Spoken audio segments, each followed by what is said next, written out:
I watched in complete disbelief as my sister Amanda raised the hammer above her head and brought it crashing down onto my 7-year-old daughter Emma's brand new pink bicycle.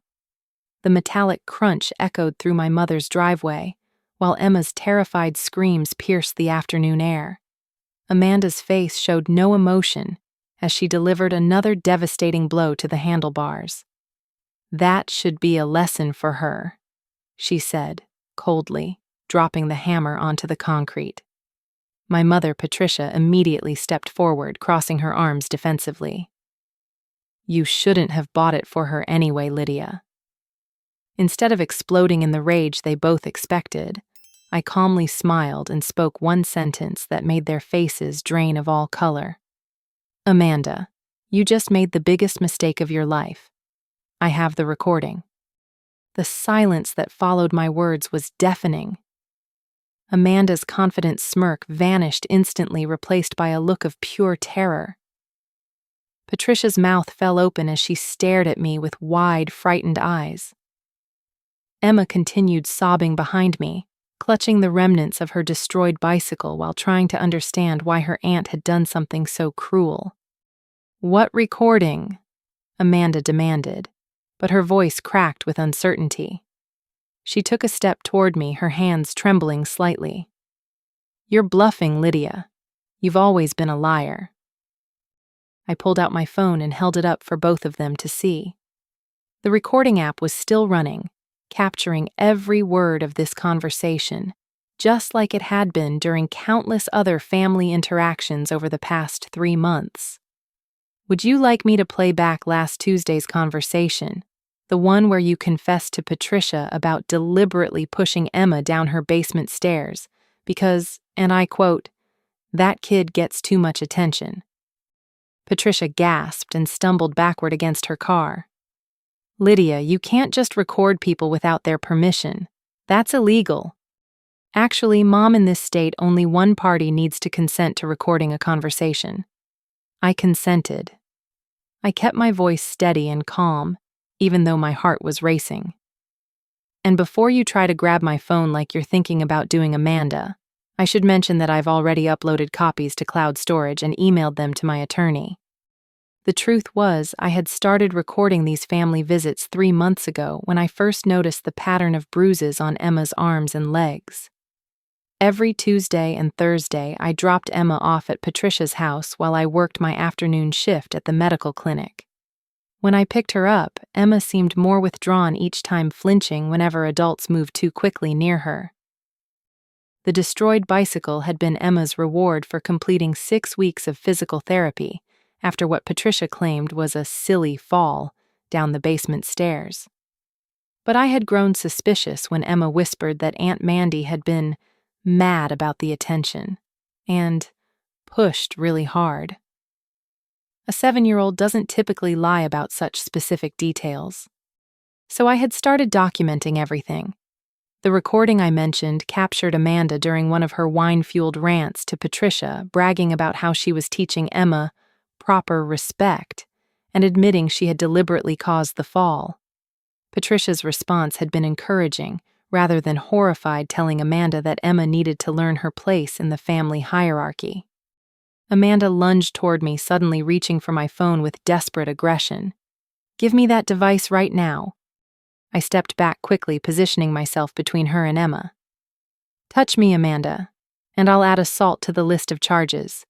Emma, honey, go inside and call 911 if Aunt Mandy tries to hurt Mommy."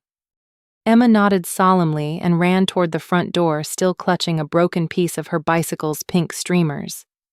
Patricia tried a different approach, switching to her manipulative voice that I remembered from childhood. "Lydia, sweetheart, you're overreacting to normal family discipline. Emma needs structure, and sometimes that means consequences for her behavior. We're only trying to help you raise her properly." "Help me?" I laughed bitterly. By terrorizing my daughter and documenting her injuries as accidents, I have photographs, medical records, and now audio proof that you both have been systematically abusing a 7-year-old child. Amanda's face turned red with rage. You ungrateful witch, after everything this family has done for you, especially during your pathetic divorce, this is how you repay us, making false accusations and threatening to destroy our reputations. False accusations. I held up my phone again.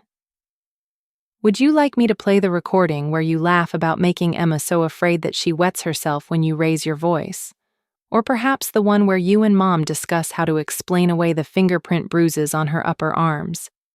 Patricia began crying crocodile tears, a performance I had witnessed countless times throughout my childhood, whenever she wanted to avoid accountability.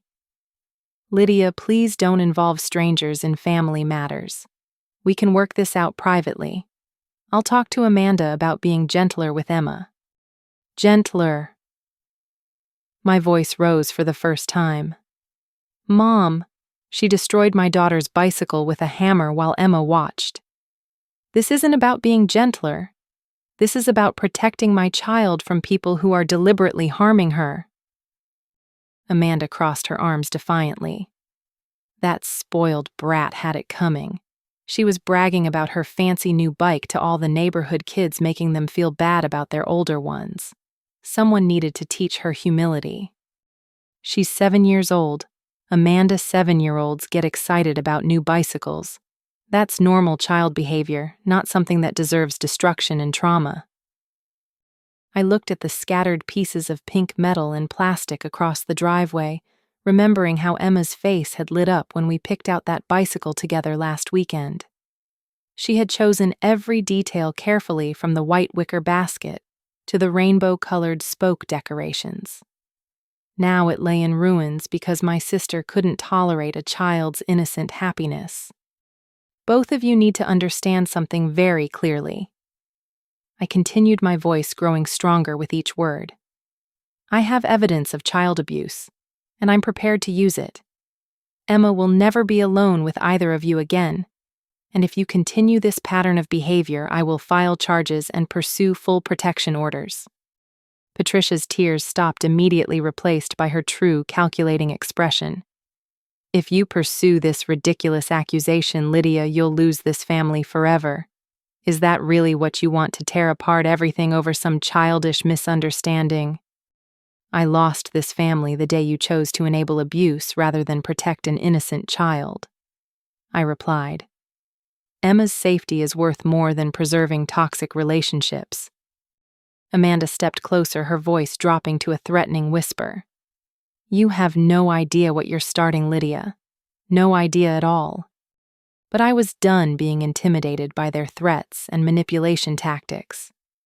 For the first time in my adult life, I had evidence, legal backing, and the determination to protect my daughter from the cycle of abuse that had damaged my own childhood.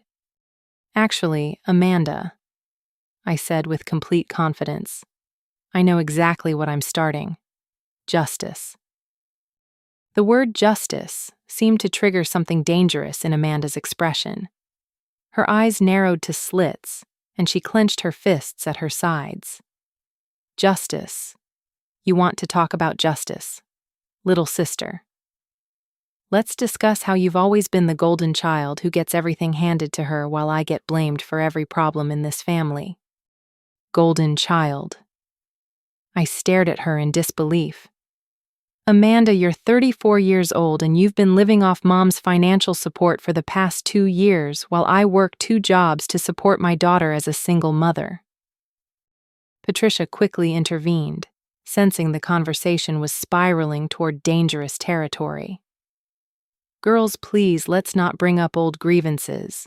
We need to focus on resolving this current misunderstanding about Emma's discipline. But I wasn't going to let them redirect the conversation anymore. Over the past 3 months, while documenting Amanda's treatment of Emma, I had also been researching our family history and uncovering truths that Patricia had spent decades hiding. Actually, Mom, let's talk about old grievances since they're directly relevant to Emma's safety. I pulled out a folder I had been carrying in my car. I've been doing some very interesting research into our family history and Amanda's background. Amanda's aggressive posture faltered slightly. What kind of research? The kind that reveals you have a criminal record for assault that Mom helped you cover up 6 years ago. I opened the folder and pulled out printed documents. Assault charges against your former coworker Madison, who pressed charges after you broke her wrist during an argument about vacation scheduling. Charges that mysteriously disappeared after someone paid her medical bills and convinced her to drop the case. Patricia's face went ashen. How did you find out about that? Public records are surprisingly accessible when you know where to look. I also found the bank records showing Mom's $15,000 withdrawal the same week Madison's charges were dropped. I flipped to another page. But that wasn't even the most interesting discovery. Amanda grabbed for the folder, but I held it out of her reach. Give me those papers right now, Lydia. I also found Dad's journal from before he died, the one he hid in the garage behind his workbench. I watched both their faces carefully as recognition dawned. The journal where he documented Amanda's concerning behaviors from childhood, killing the family goldfish by putting dish soap in their tank, setting fire to my school projects, pushing me down the stairs when I was 10, and telling everyone I tripped. Patricia's hands were shaking now. Your father was paranoid in his final years. You can't trust anything he wrote during that period. Dad died 8 years ago, Mom. These journal entries go back 25 years, starting when Amanda was 9 and I was 7. He documented pattern after pattern of Amanda targeting me while you consistently made excuses for her behavior. I read directly from one of the photocopied pages. March 15th, 2006. Found Lydia locked in the basement closet crying and saying Amanda pushed her down there and turned off the lights. When I confronted Patricia about punishing Amanda, she said Lydia was probably lying for attention and that Amanda was just playing. Amanda showed no remorse when questioned. Amanda's face flushed bright red. Dad always hated me. He was looking for reasons to make me the villain while you were his precious, perfect daughter. Perfect daughter. I laughed bitterly. Amanda, you broke my arm when I was 12. And Mom told everyone at the hospital that I fell off my bicycle. You destroyed my prom dress the night before prom, and Mom said I was careless for leaving it where you could reach it. You've been systematically tormenting me for over 20 years, and Mom has been enabling your behavior by making me responsible for your actions. Patricia tried to grab the journal pages from my hands. Those are private family documents that you had no right to take. I had every right when they document a pattern of abuse that's now being repeated with my daughter. I stepped back and continued reading. April 3rd, 2007. Amanda deliberately broke Lydia's science fair project the night before competition. Patricia insisted it was an accident and made Lydia apologize to Amanda for making her feel bad about the destruction. Amanda smiled during Lydia's apology. The memories came flooding back as I read Dad's careful documentation. He had seen everything, recorded everything, but had been powerless to stop it, because Patricia undermined every attempt at consequences for Amanda's behavior. Here's my personal favorite. I continued flipping pages. December 20th, 2009 overheard Amanda bragging to her friend Sarah about training Lydia to expect punishment whenever Amanda was upset about anything. Amanda said she had taught Lydia that fighting back would only make things worse. Patricia walked past during this conversation and said nothing. Amanda exploded in fury. You think you're so smart with your little research project, but you don't know everything, Lydia. You don't know about the sacrifices I've made for this family while you went off and lived your perfect little life. Sacrifices. I stared at her incredulously. What sacrifices Amanda living rent-free in Mom's house? Having your legal problems covered up? Getting constant financial support while contributing nothing? You want to know about sacrifices? Amanda's voice became venomous. I sacrificed my chance at college because Mom needed help dealing with your constant need for attention. I sacrificed relationships because men don't want to date women whose families are full of drama. I sacrificed my mental health dealing with everyone's expectation that I take care of problems. Patricia nodded eagerly, grasping at this explanation. That's right, Lydia. Amanda has always been the responsible one who handles difficult situations when you create chaos and then run away. I create chaos. I felt my carefully maintained composure beginning to crack. I create chaos by protecting my daughter from abuse, by documenting violence and seeking justice, by refusing to enable destructive behavior. I took a deep breath and focused on the real issue. None of this changes the fact that Amanda has been abusing Emma and you've been helping her cover it up, Mom. Emma's safety is not negotiable regardless of whatever twisted family dynamics you two have convinced yourselves are normal. Amanda stepped closer, her voice dropping to a threatening whisper. Emma gets too much attention, just like you always did. Someone needs to teach both of you that actions have consequences. And there it is, I said quietly, pulling out my phone again. The exact same justification for abuse that Dad documented 20 years ago. Amanda, you're not disciplining Emma or teaching her lessons. You're repeating a cycle of violence because you never learned healthy ways to manage your emotions. Patricia desperately tried to regain control of the situation. Lydia, please put away that phone and those papers. We can discuss this calmly inside the house without involving legal threats or bringing up painful family history. No, Mom. We're not going inside where you can manipulate the situation or where Emma might be within reach of Amanda's violence. I gathered my documents and backed toward my car. This conversation is over. Emma and I are leaving, and neither of you will have unsupervised access to her again. As I opened my car door, Amanda called out with chilling certainty, "This isn't finished, Lydia. You just started a war you can't win." But I was no longer the scared little girl who accepted blame for Amanda's violence, or who believed Patricia's gaslighting about my perceptions. I had evidence, legal resources, and most importantly, a daughter who deserved protection from the generational cycle of abuse that had defined our family for too long. You're absolutely right, Amanda, I replied as I started my car engine. This isn't finished, but you're wrong about who's going to win. I should have anticipated their retaliation, but I underestimated just how far Amanda and Patricia would go to protect themselves. Within 24 hours of our confrontation, they launched a coordinated attack designed to destroy my credibility and take Emma away from me permanently. The first sign of trouble came Tuesday morning when my ex-husband Derek appeared at my front door with papers in his hand and a grim expression on his face. Emma was eating breakfast at the kitchen table, humming happily, while arranging her cereal into patterns, completely unaware of the storm brewing around her. We need to talk, Lydia, Derek said tersely. Outside. I stepped onto the front porch and closed the door behind me, my stomach already churning with dread. Derek and I had maintained a civil co-parenting relationship since our divorce 2 years ago, but the look on his face suggested that was about to change dramatically. I received some very disturbing phone calls yesterday. He began unfolding the papers. Your sister Amanda contacted me with some serious allegations about your mental state and Emma's safety in your care. What kind of allegations?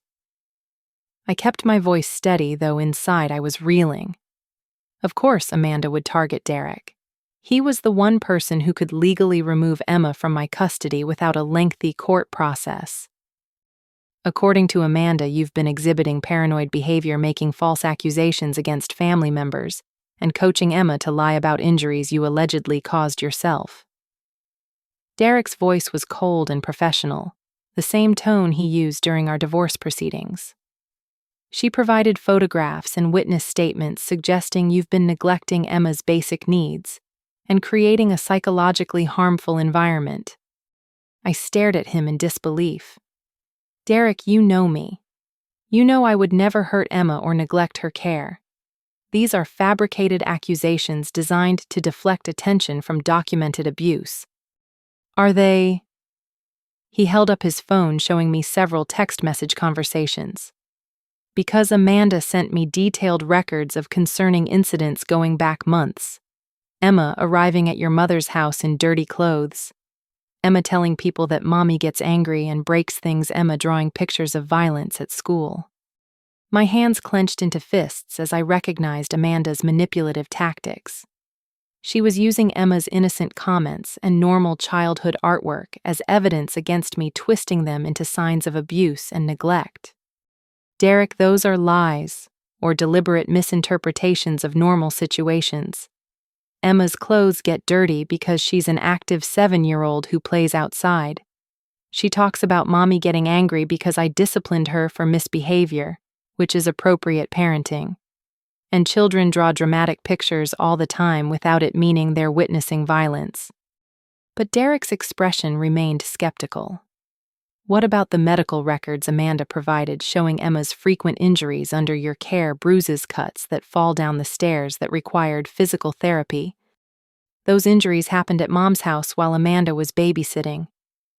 My voice rose despite my efforts to stay calm. I have recordings proving Amanda caused Emma's fall and has been systematically abusing her during visits. Derek shook his head dismissively. Recordings that Amanda says you fabricated using audio editing software. She claims you've been obsessed with creating evidence to support false accusations because you're having some kind of psychological breakdown. I felt the ground shifting beneath me as I realized how thoroughly they had planned this attack. Amanda hadn't just called Derek with random accusations. She had prepared a comprehensive case file designed to make me appear unstable, while positioning herself as a concerned family member trying to protect Emma from an unfit mother. Derek, please listen to me carefully. Amanda has been physically and emotionally abusing Emma for months. She destroyed Emma's bicycle with a hammer right in front of her yesterday. She admitted to pushing Emma down the stairs deliberately. I have proof of all of this. Proof that Amanda says you created or manipulated. Derek pulled out an official-looking document. Based on the evidence she provided, I filed an emergency petition for temporary custody modification. The hearing is Thursday morning, and until then, Emma needs to stay with me. The words hit me like a physical blow. You're taking Emma away from me based on Amanda's lies. I'm protecting Emma from what appears to be an increasingly unstable situation, Derek replied coldly. If your accusations are true, and you have legitimate evidence, you can present it at the hearing. But until then, Emma's safety is my primary concern. At that moment, Emma appeared at the front door window, pressing her face against the glass with a worried expression. She could sense the tension, even without hearing our conversation. Derek, please don't do this. Emma feels safe with me. Taking her away will traumatize her more than any alleged instability ever could. But Derek was already walking toward the door. Pack Emma's clothes for the rest of the week. I'll be taking her to school this morning and picking her up every day until the custody hearing. I watched helplessly as Derek explained to Emma that she would be staying with Daddy for a few days, while Mommy dealt with some grown-up problems. Emma's confused questions about why she couldn't stay home broke my heart, but Derek assured her it was just temporary, and everything would be fine. As they drove away, Emma pressed her face to the car window and waved goodbye with tears streaming down her cheeks. She didn't understand why her world was suddenly being turned upside down again, and I couldn't explain without sounding exactly like the unstable mother Amanda had painted me to be. The second wave of attack came that afternoon when a Child Protective Services caseworker appeared at my door with a formal investigation notice. Someone had filed a report alleging child neglect, emotional abuse, and possible physical harm in my home. Ms. Thompson, I'm Janet Rogers from CPS.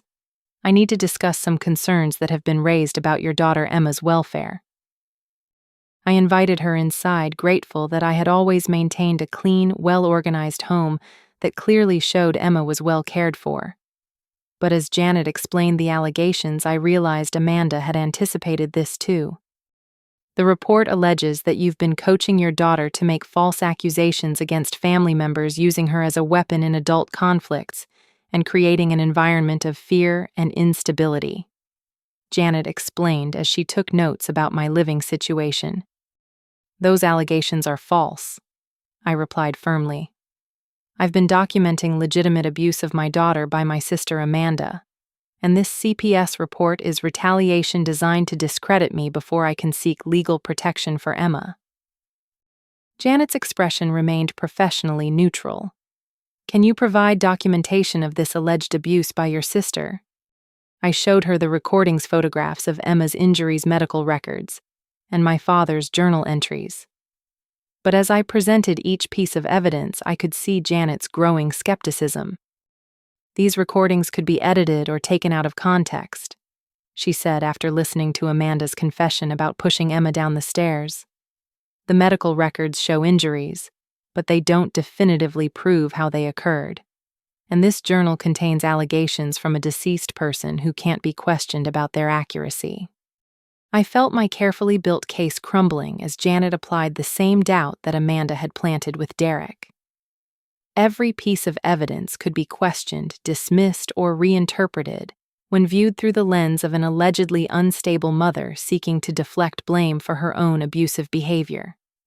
"Ms. Thompson, I'll need to interview Emma directly about her experiences in both households. Given the current custody arrangement, I'll coordinate with her father to ensure she feels safe during our conversation." After Janet left, I sat alone in Emma's empty bedroom, staring at the toys and books that would normally comfort me with evidence of my daughter's happiness and security. Instead, they felt like monuments to my failure to protect her from the very people who should have been her family support system. The final blow came that evening when my neighbor, Mrs. Patterson, knocked on my door with a concerned expression. "Lydia, honey, I hate to be the bearer of bad news, but there are people asking questions about you around the neighborhood," she said gently. "Someone came by this afternoon claiming to be investigating child welfare concerns and asking if I'd ever noticed signs of neglect or heard Emma crying excessively." My blood ran cold. "What did you tell them?" "I told them the truth, that you're a wonderful mother and Emma always seems happy and well cared for. But they asked very specific questions about your behavior, whether you seemed paranoid or talked about family conflicts obsessively." I realized Amanda's campaign was broader than just Derek and CPS. She was systematically undermining my reputation throughout the community, planting seeds of doubt that would bloom into full-scale questioning of my fitness as a mother. That night, I lay awake in my empty house, listening to the silence where Emma's gentle breathing and occasional sleep-talking should have been. For the first time since this nightmare began, I wondered if Amanda might actually succeed in taking my daughter away permanently. The woman who had terrorized me throughout my childhood was now using the same tactics against Emma, but with the added weapon of institutional authority. She had turned my protective instincts into evidence of instability, my documentation into signs of obsession, and my love for Emma into a tool for my own destruction. As I stared at the ceiling, Amanda's words echoed in my memory. "You just started a war you can't win." Maybe she was right. Maybe I had underestimated her ability to manipulate systems and people to achieve her goals. But as I thought about Emma's terrified face when Amanda destroyed her bicycle, I knew I couldn't give up regardless of the odds against me. Emma deserved protection from the cycle of abuse that had defined our family for generations, even if seeking that protection cost me everything else in the process. I refused to surrender without fighting for my daughter's safety, even though Amanda's systematic attack had left me feeling isolated and overwhelmed. Instead of wallowing in despair, I spent Tuesday night creating a comprehensive plan to rebuild my case with unshakable evidence and credible witnesses. Wednesday morning, I began with Dr. Sarah Williams, Emma's pediatrician, who had treated her injuries over the past several months. Dr. Williams had always been thorough and caring, but I hoped she had been documenting concerns that could support my allegations about Amanda's abuse. "Dr. Williams, I need to discuss Emma's medical history and some concerns about her safety in certain family situations," I explained during our phone conversation. "Actually, Mrs. Thompson, I was planning to contact you about exactly that issue," she replied, her voice serious and professional. I've been documenting a pattern of injuries in Emma's case that concerns me from a medical perspective. My heart leaped with hope. What kind of pattern? Over the past 4 months, Emma has presented with injuries that are inconsistent with typical childhood accidents. The bruising patterns on her upper arms suggested grip marks rather than fall-related trauma. The basement stairs injury showed impact patterns more consistent with being pushed than with tripping. And most concerning, Emma's behavior during examinations suggested she was afraid to discuss how her injuries occurred. Dr. Williams explained that she had been preparing her own report to Child Protective Services based on her observations and medical documentation. Her clinical notes contained detailed descriptions of Emma's injuries, photographs of unusual bruising patterns, and behavioral observations that supported allegations of deliberate harm. I can provide you with copies of all medical documentation, and I'm prepared to testify about my clinical concerns if necessary, she continued. From a medical standpoint, the pattern of Emma's injuries is highly suggestive of non-accidental trauma. Armed with Dr. Williams's support, I contacted my attorney, Jennifer Martinez, to discuss legal strategies for the emergency custody hearing. Jennifer had handled my divorce proceedings and understood both my character and my commitment to Emma's well-being. "Lydia, your ex-husband's emergency petition is concerning, but it's not insurmountable," Jennifer explained during our meeting. Emergency custody modifications require proof of immediate danger to the child. If we can demonstrate that the allegations against you are fabricated, and that the real danger comes from your sister's documented abuse, we can get Emma returned to your custody. Jennifer recommended hiring a private investigator to research Amanda's background more thoroughly and locate additional witnesses who could testify about her violent tendencies. The cost would strain my budget, but Emma's safety was worth any financial sacrifice. The private investigator, Mark Sullivan, was a former police detective who specialized in family court cases involving abuse allegations. Within 48 hours, he uncovered information that transformed my understanding of Amanda's criminal history and psychological profile. "Your sister has been busier than you realized," Mark explained as he spread documents across my kitchen table. "The assault case your mother helped cover up 6 years ago wasn't an isolated incident. Amanda has a pattern of workplace violence going back over a decade with incidents in 3 different states. Mark's investigation revealed that Amanda had been fired from multiple jobs for aggressive behavior toward coworkers and customers. In Ohio, she had threatened a supervisor with physical harm after receiving a negative performance review. In Michigan, she had deliberately damaged company property during a dispute about vacation scheduling. Each time, Patricia had helped Amanda relocate and start fresh rather than addressing her behavioral problems. More importantly, Mark continued, "Amanda has been living under your mother's financial support while fraudulently claiming unemployment benefits in 2 states. She owes over $30,000 in unpaid debts and has been stealing money from your mother's bank accounts to cover gambling losses. The financial crimes provided leverage I hadn't expected. Amanda's manipulation of Patricia wasn't just emotional, it was also criminal conspiracy involving identity theft and benefit fraud." But Mark's most significant discovery came when he located Amanda's former boyfriend, Marcus Rivera, who had been in a relationship with her for 8 months 2 years earlier. Marcus has been afraid to speak out because Amanda threatened him with false accusations if he ever disclosed what happened during their relationship, Mark explained. But when I showed him the evidence you've collected about Emma's abuse, he agreed to provide testimony about Amanda's violent patterns. Marcus met with me at Jennifer's office Thursday morning, bringing photographs and audio recordings that documented Amanda's abusive behavior during their relationship. The similarities to her treatment of Emma were chilling and undeniable. Amanda would explode into rage over minor disagreements and become physically violent when she felt criticized or ignored, Marcus explained. "She broke my collarbone during an argument about dinner plans and gave me a concussion when I suggested she needed anger management counseling." Marcus's recordings captured Amanda making threats, admitting to deliberately causing his injuries, and bragging about her ability to manipulate family members and authorities to avoid consequences for her actions. The scariest thing about Amanda is how quickly she can switch from violent rage to innocent victim, Marcus continued. She would hurt me, and then immediately call your mother crying about how I was abusing her.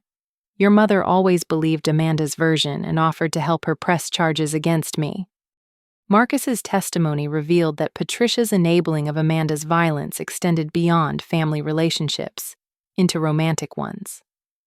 Patricia had actively participated in gaslighting Amanda's victims and helping her avoid accountability for criminal behavior.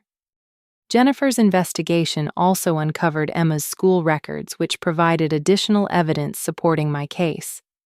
Emma's teacher, Mrs. Rodriguez, had been documenting behavioral changes and concerning statements from Emma over the past several months. Emma has been drawing pictures that suggest she's experiencing trauma at home, Mrs. Rodriguez explained when I met with her Thursday afternoon. She's drawn images of adults fighting children hiding in small spaces, and family members with angry faces and threatening gestures. Mrs. Rodriguez showed me Emma's artwork from the past month, including drawings that clearly depicted Amanda's aggressive behavior and Emma's fear during family visits. One particularly disturbing image showed a stick-figure child, cowering, while two adult figures loomed over her with raised hands. Emma also confided to me that she was afraid of Aunt Mandy and didn't want to visit Grandma's house anymore. Mrs. Rodriguez continued. She said Aunt Mandy gets angry when Emma receives attention, and that Grandma tells her not to tell Mommy about feeling scared. Mrs. Rodriguez agreed to provide written documentation of Emma's statements and drawings for the custody hearing, adding crucial third-party validation to my allegations about Amanda's abuse. The most important breakthrough came when Mark located Patricia's former neighbor, Claire Jameson, who had lived next door to my family for 15 years before moving to Florida 3 years ago. Claire had witnessed decades of family dysfunction and had always felt guilty about not intervening to protect me from Amanda's childhood violence. I knew what Amanda was doing to you when you were children, and I should have called someone for help, Claire admitted during our phone conversation. Your mother always made excuses for Amanda's behavior and threatened legal action against anyone who questioned her parenting methods. Claire provided sworn testimony describing specific incidents of Amanda's violence toward me during childhood, Patricia's consistent pattern of covering up Amanda's abuse, and her observations about our family's toxic dynamics. Her testimony corroborated my father's journal entries and provided independent witness verification of the generational pattern of abuse. I have photographs from family gatherings that show Lydia's injuries over the years, Claire explained. I kept them because I suspected someday someone would need proof about what really happened in that household. By Thursday evening, I had assembled a comprehensive case file that included medical documentation, criminal background evidence, financial fraud proof, witness testimony from multiple sources, and expert psychological evaluation of Amanda's behavioral patterns. Jennifer reviewed all the evidence and smiled for the first time since this crisis began. Lydia, this is exactly what we needed. Amanda's case relies entirely on character assassination and manipulated interpretations of normal parenting situations. Your case provides documented proof of systematic abuse with multiple independent witnesses and expert testimony. For the first time in days, I felt hope that Emma might be returned to my custody and protected from Amanda's violence. The evidence was overwhelming.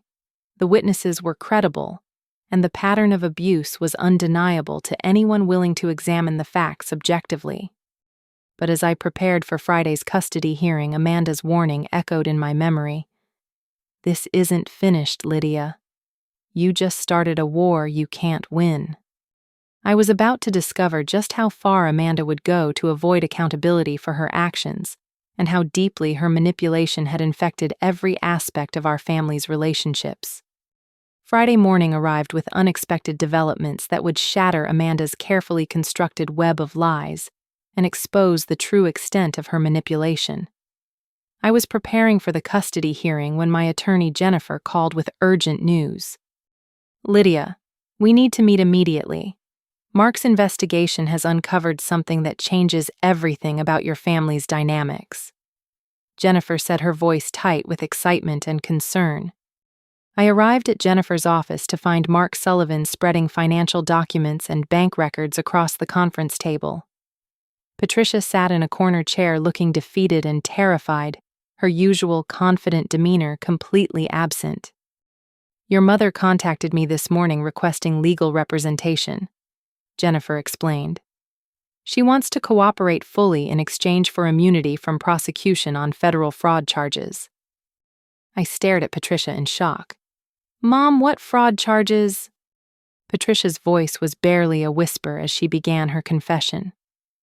"Amanda has been blackmailing me for the past 3 years, using evidence of my embezzlement from St. Mary's Church Treasurer Fund. I've stolen over $40,000 to cover her debts and legal problems." The revelation hit me like a physical blow. My mother, who had always presented herself as a pillar of moral authority in our community, had been committing crimes to enable Amanda's destructive behavior. "How did Amanda discover the embezzlement?" Mark asked, taking notes for his investigation. Patricia wiped tears from her eyes with shaking hands. "I started taking small amounts from the church account 2 years ago when Amanda's gambling debts became overwhelming. She owed money to dangerous people who were threatening physical harm. I thought I could replace the money before anyone noticed." Patricia explained that Amanda had discovered the missing church funds when she accessed Patricia's computer to check her own bank account status. Instead of reporting the crime or encouraging Patricia to seek help, Amanda had used the information to ensure her mother's absolute loyalty and financial support. "Amanda threatened to expose my theft to the church leadership and the police unless I continued providing money and supporting her version of events in any legal disputes," Patricia continued. "She said she would make sure I went to prison and lost everything I had worked for throughout my life." The blackmail explained Patricia's increasingly desperate defenses of Amanda's behavior and her willingness to participate in covering up Emma's abuse. Patricia hadn't been protecting Amanda out of maternal love. She had been protecting herself from criminal prosecution and social destruction. "Mom, why didn't you just confess to the church and ask for help with Amanda's problems?" I asked, struggling to understand how she had allowed the situation to escalate so dramatically. "Because Amanda convinced me that confession would destroy both of us," Patricia replied. "She said the church would prosecute me for theft, and that her creditors would hurt her physically if the money stopped flowing. I felt trapped between protecting her life and protecting my reputation." Mark interrupted with additional evidence that painted an even darker picture of Amanda's manipulation. "Patricia, can you tell Lydia about Amanda's plan regarding Emma's custody and the child support payments?" Patricia's face crumpled with shame. "Amanda researched the child support calculation formulas and determined that if she gained custody of Emma, she could receive substantial monthly payments from Derek, while using Emma as a weapon against you permanently. The custody scheme wasn't about protecting Emma or punishing me for alleged neglect. It was Amanda's latest attempt to secure ongoing income while satisfying her need to control and torment family members who had achieved independence from her manipulation. Amanda planned to use Emma's custody as leverage to force you back into the family dynamic where she could continue the abuse patterns from your childhood," Patricia continued. "She said having control over Emma would give her permanent power over both you and Derek."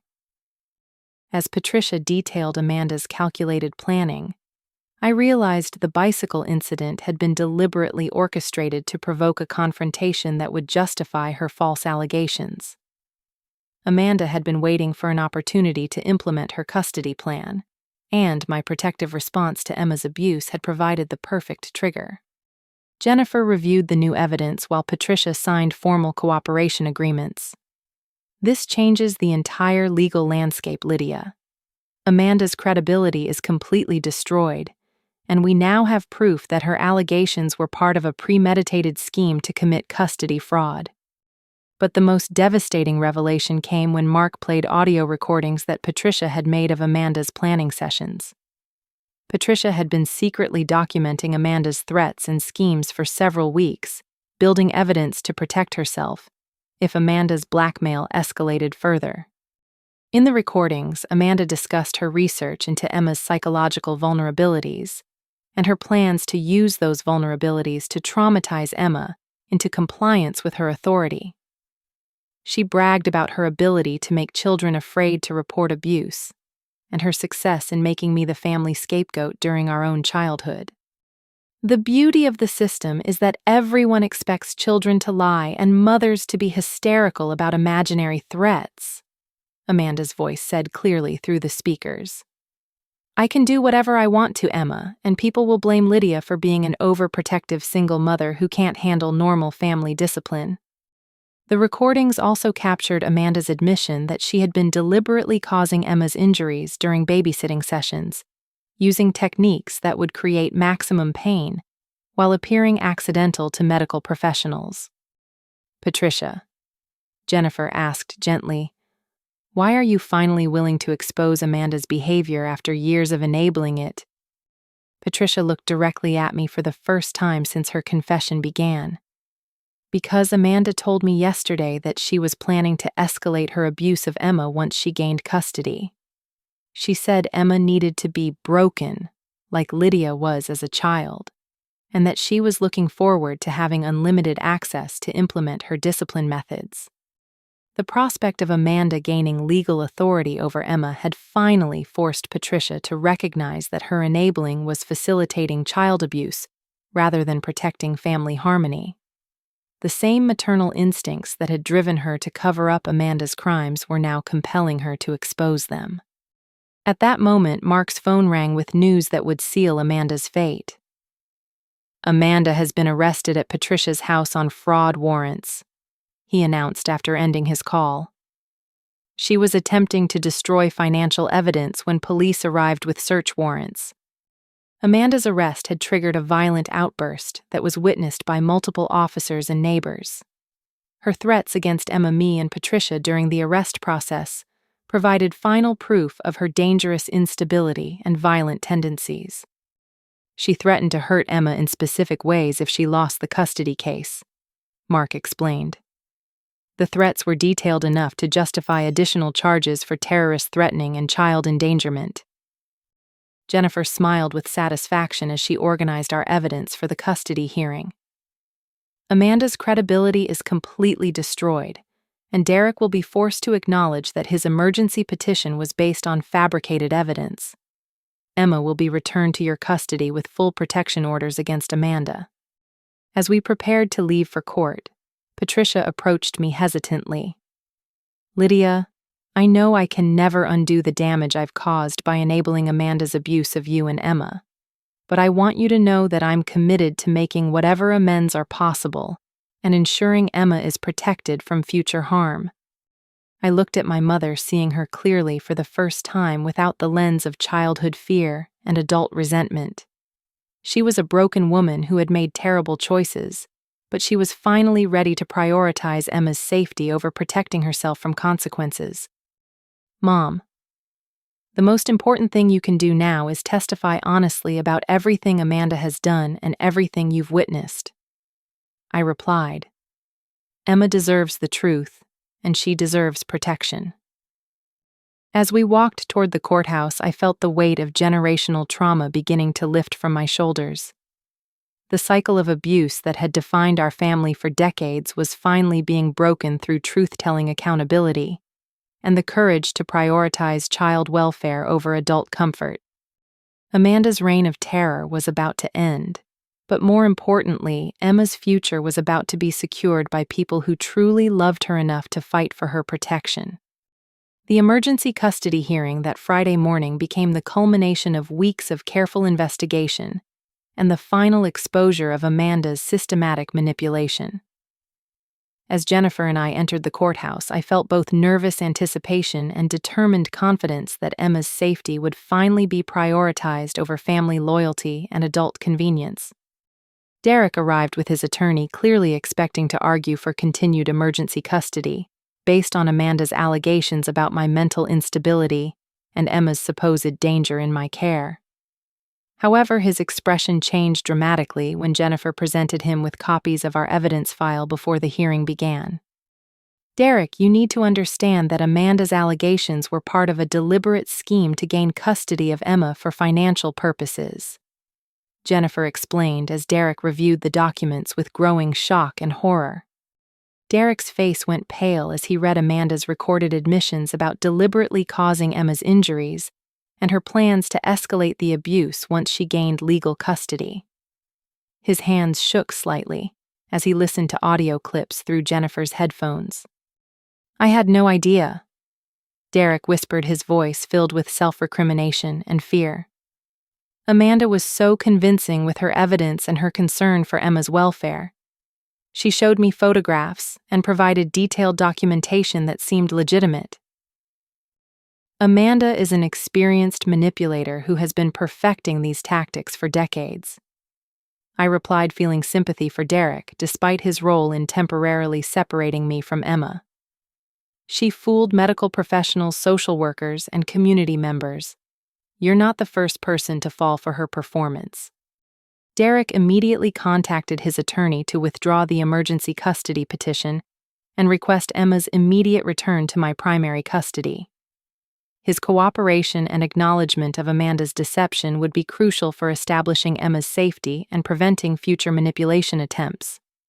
The hearing itself became a formal presentation of evidence against Amanda rather than a contested custody dispute.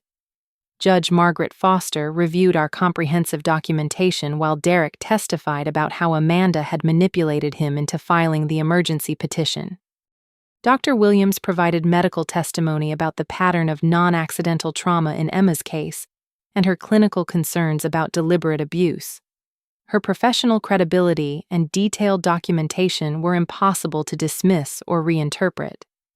Mark Sullivan presented his investigation findings about Amanda's criminal background, financial fraud schemes, and history of workplace violence across multiple states.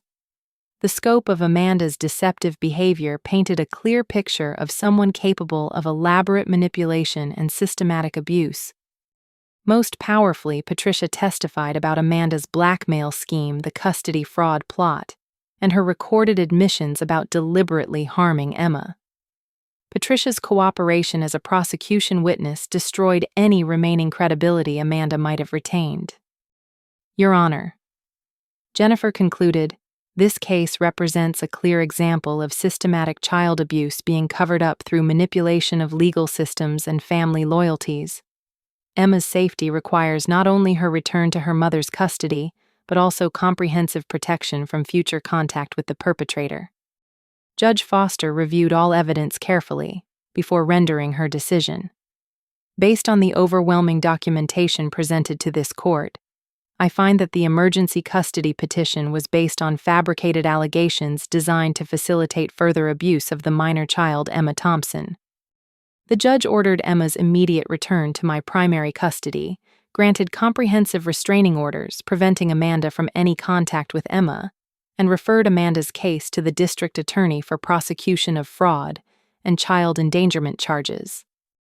Furthermore," Judge Foster continued, "the court notes that this case highlights the importance of believing children who report abuse and investigating allegations thoroughly rather than accepting surface explanations for suspicious injuries." Emma was brought to the courthouse that afternoon for our reunion, and her joy at seeing me was overwhelming evidence of the emotional trauma she had experienced during our separation. She ran into my arms crying, "Mommy, I missed you so much. I was scared Daddy wouldn't let me come home." Derek tearfully apologized to both Emma and me for his role in the temporary separation. "Emma, sweetheart, Daddy made a mistake by listening to Aunt Amanda's lies instead of trusting Mommy to protect you." I'm sorry for taking you away when you needed to be with Mommy." Emma's forgiveness was immediate and generous, though she made it clear that she never wanted to see Aunt Amanda again, and felt safest when she was with me. Her resilience in the face of systematic abuse was remarkable, but I knew she would need ongoing therapy to process the trauma she had experienced. The legal consequences for Amanda escalated rapidly as additional victims came forward after news of her arrest became public. Her former co-workers, previous romantic partners, and even childhood neighbors provided testimony about decades of violent behavior and manipulation tactics. Amanda's computer search history revealed extensive research into child custody laws, abuse allegation procedures, and methods for psychologically traumatizing children into compliance. Her planning for Emma's abuse had been methodical and deliberate, rather than impulsive or emotional. Most importantly, for Emma's long-term safety, Amanda faced federal charges for crossing state lines to commit fraud and conspiracy to violate civil rights through systematic child abuse. The federal charges carried mandatory minimum sentences that would ensure Amanda remained in prison for several years. During her arrest and court appearances, Amanda showed no remorse for her actions and continued threatening both Emma and me whenever she had opportunities to speak. Her lack of emotional regulation and persistent threats justified additional charges and demonstrated her continued danger to our family. Patricia's cooperation with prosecution earned her a plea agreement involving restitution, supervised probation, and mandatory psychological counseling. She lost her position with the church and faced social ostracism from the community, but avoided prison time in exchange for her testimony against Amanda. The church community initially struggled with the revelation that their trusted treasurer had been embezzling funds to enable child abuse, but ultimately rallied around supporting Emma's recovery and ensuring such situations couldn't recur through improved oversight procedures. Derek and I established new co-parenting agreements that prioritized Emma's emotional security and included provisions for ongoing therapy and protection from future manipulation attempts by family members or other adults.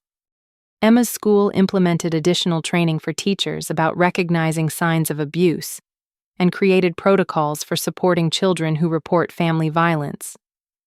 Mrs. Rodriguez's documentation of Emma's behavioral changes became a model for other educators dealing with similar situations.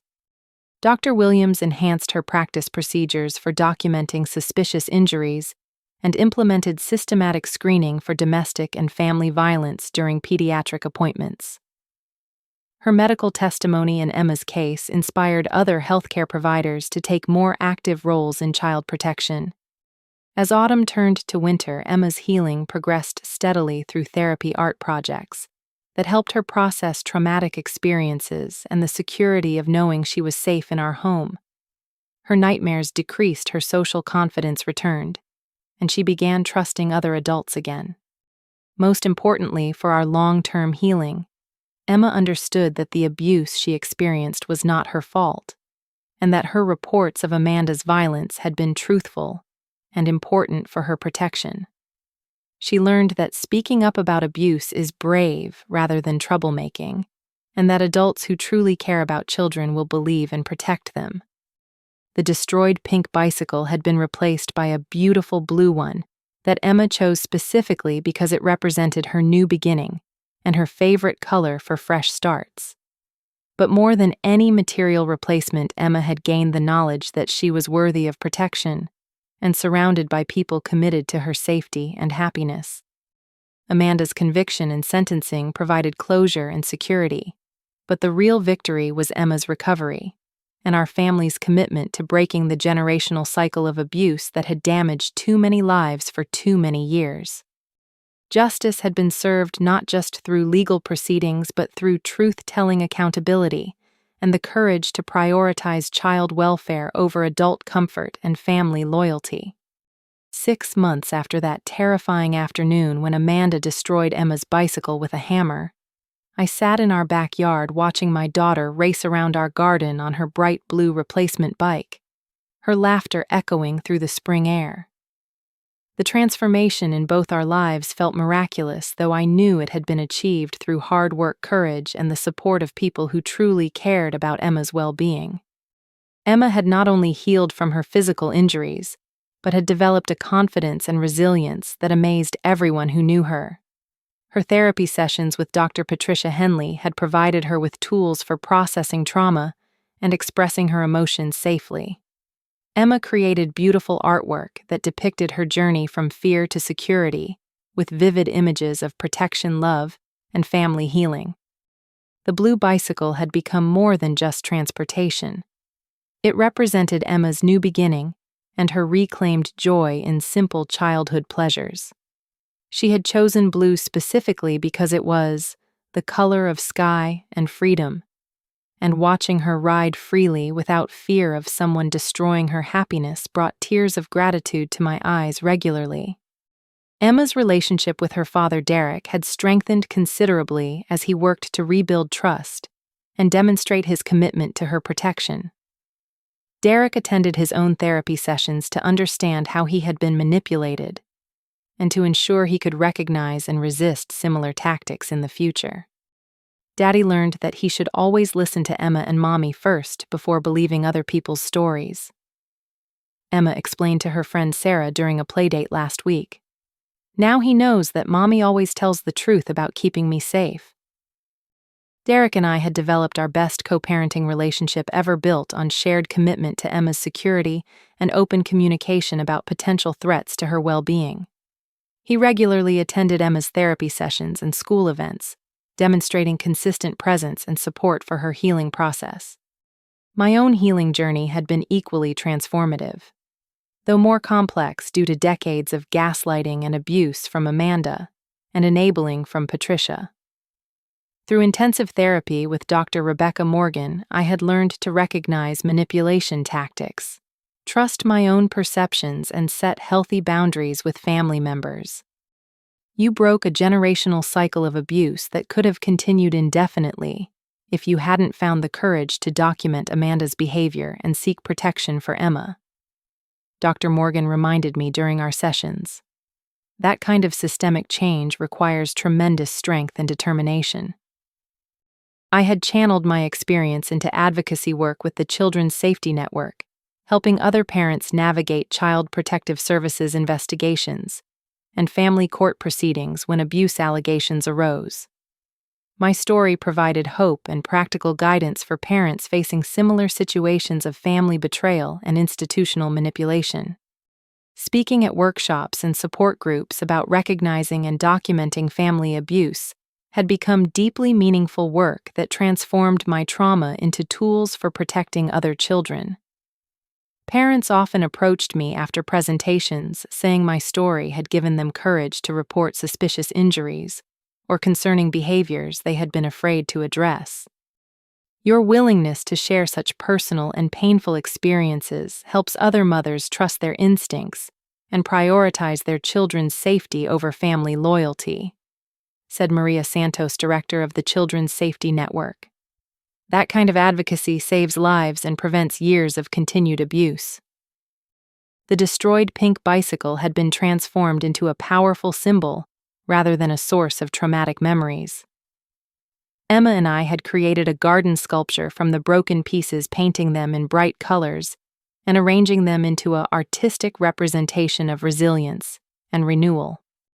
The broken bike becomes something beautiful that helps flowers grow, Emma explained to visitors who noticed our unique garden art. Sometimes broken things can be fixed into something even better than they were before. Emma's wisdom about transformation and healing often amazed the adults in her life. Her ability to process trauma and find meaning in difficult experiences inspired everyone from her teachers to her therapist to approach challenges with greater optimism and creativity. Patricia's journey toward accountability and redemption had been the most complicated aspect of our family's healing. Her cooperation with Amanda's prosecution had been crucial for protecting Emma, but rebuilding any relationship with Patricia required careful boundaries and ongoing evaluation of her behavior. Patricia had completed her court-ordered community service, and psychological counseling lost her position and reputation in the church community and moved to a modest apartment where she lived alone for the first time in decades. Her financial restitution payments would continue for several years, serving as ongoing reminder of the consequences of enabling abuse. I understand that earning your forgiveness will take time and consistent behavior changes, Patricia wrote in one of her letters to me. I'm committed to demonstrating through actions rather than words that I prioritize Emma's safety over my own comfort or convenience.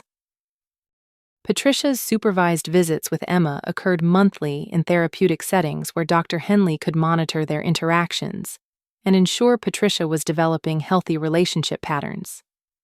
Emma enjoyed seeing her grandmother, but felt no pressure to maintain contact if Patricia's behavior became concerning again. Grandma is learning how to be safe for children, Emma explained with remarkable emotional intelligence. She has to practice being kind and honest before she can have regular visits like other grandmas.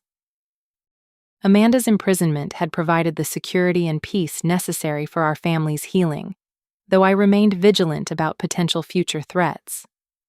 Amanda's letters from prison contained no expressions of remorse or accountability, only continued blame and threats that reinforced the necessity of permanent protection orders. Amanda represents the kind of personality disorder that rarely responds to treatment or rehabilitation, Dr. Morgan explained. Your focus should remain on protecting Emma from future contact rather than hoping for Amanda's transformation. Amanda's conviction and sentencing had attracted media attention that highlighted the issue of systematic family abuse and the importance of believing children's reports of violence. Several other families had come forward with similar stories about Amanda's behavior during her various employment periods and relationships. The community response to our story had been overwhelmingly supportive, though some family friends initially struggled to accept that someone they had known for years could be capable of such deliberate cruelty toward a child. Education about manipulation tactics and abuse patterns helped community members understand how abusers maintain positive public reputations while committing private violence. Emma's school had implemented new protocols for recognizing and reporting suspected abuse with training programs for teachers and staff about documenting concerning behaviors and supporting children through disclosure processes. Mrs. Rodriguez had become an advocate for child protection training in educational settings throughout our district. Emma's case taught all of us that abuse can occur in seemingly stable families, and that children's reports should always be taken seriously and investigated thoroughly. Principal Janet Morrison explained during a school board meeting about the new policies. The most meaningful aspect of our healing had been Emma's development of strong relationships with trustworthy adults who demonstrated consistent care and protection. Her bond with Dr. Williams, Mrs. Rodriguez-Derrick, and other supportive figures provided her with a network of safety that would serve her throughout her childhood and adolescence. Emma's artwork from therapy sessions showed her progression from images of fear and chaos to pictures of security, love, and hope for the future. Her latest drawing depicted our family surrounded by protective figures, including police officers, doctors, teachers, and friends who all work together to keep children safe. I know that lots of people care about keeping me safe now, Emma told me, as we looked at her artwork together. If anyone tries to hurt me again, I know how to tell people who will believe me and help me. Emma's confidence in her own safety and her trust in protective adults represented the greatest victory in our battle against generational abuse. She understood that she deserved protection, that her voice mattered, and that speaking up about harmful behavior was brave, rather than troublemaking. As spring turned to summer, Emma and I planned to donate her old bicycle when she outgrew it, continuing the cycle of generosity and hope that had characterized her healing process.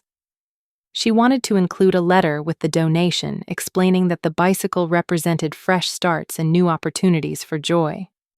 Maybe another little girl who had something bad happen can have a new beginning too, Emma said as we discussed her donation plans.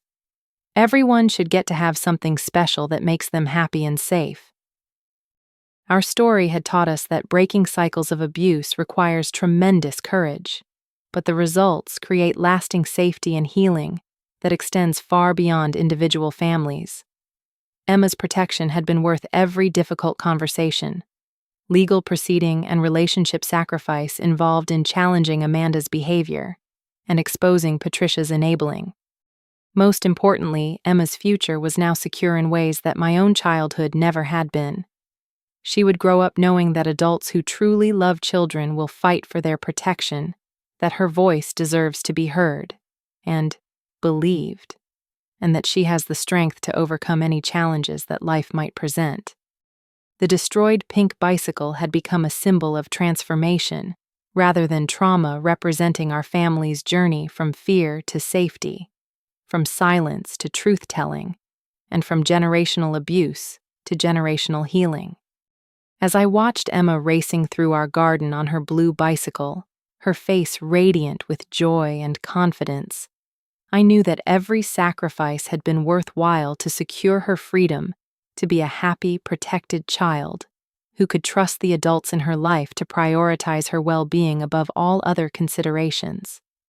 Our story proved that even the most entrenched patterns of family abuse can be broken when someone finds the courage to speak truth, seek justice, and prioritize child safety over adult comfort. Emma's laughter echoing through our peaceful garden was the sound of victory over generational trauma and the promise of hope for future generations. Sometimes the most loving thing we can do is refuse to enable destructive behavior, even when it comes from family members we have been taught to protect and defend.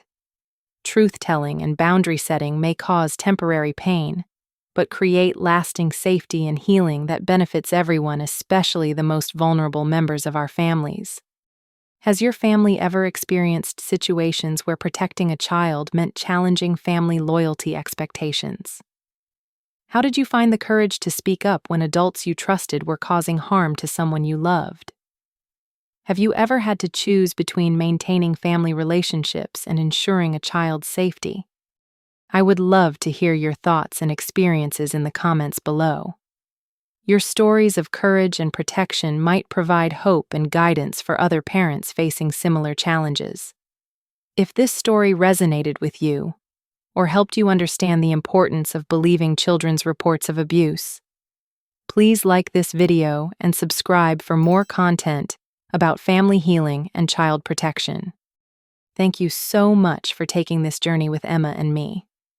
I hope our story inspires you to trust your protective instincts and prioritize the safety of the children in your life. Remember that breaking cycles of harm is always worth the effort, and that speaking truth can transform not just individual families but entire communities. Please share this story with anyone who might benefit from understanding how systematic abuse operates within families and how ordinary people can find the courage to challenge destructive patterns.